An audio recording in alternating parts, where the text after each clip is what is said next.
Granulation tissue. According to Tabor's Cyclopedic Medical Dictionary, granulation tissue is fleshy projections formed on the surface of a gaping wound that is not healing by first intention or indirect union. Each granulation represents an outgrowth of new capillaries by budding from the existing capillaries and then joining up into capillary loops supported by cells that will later become fibrous scar tissue. Granulation tissue brings a rich blood supply to the healing surface. Granulation tissue is simply healing tissue.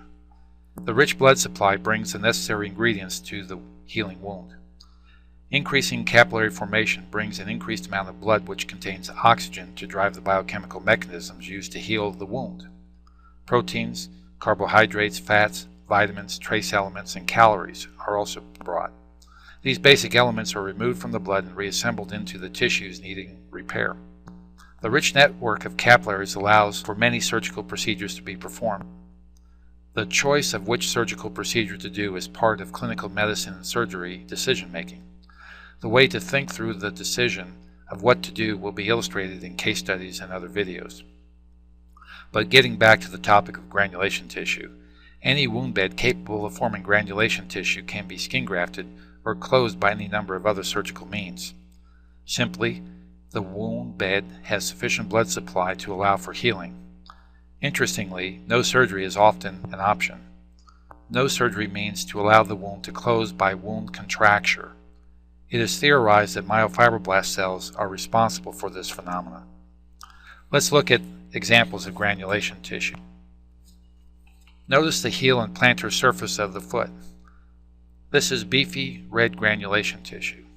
The skin is actually resurfacing from the periphery. Notice the line of skin which represents the starting point of the skin resurfacing. The advancing edge is here. There is very thick dermis along the edge of the wound. It is very dry and scaly skin. This photograph shows large legs and an open wound on the patient's left lower leg. The patient has suffered a terrible injury and broke many bones and suffered a large and deep gaping wound. Stabilizing the patient required her to be hospitalized for many weeks.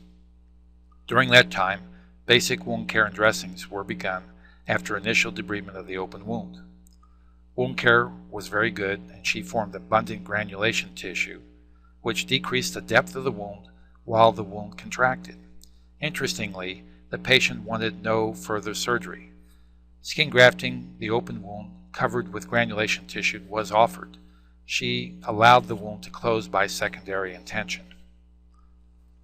The next photograph shows the wound nearly closed. She was able to ambulate. She was happy not to have to undergo another surgery.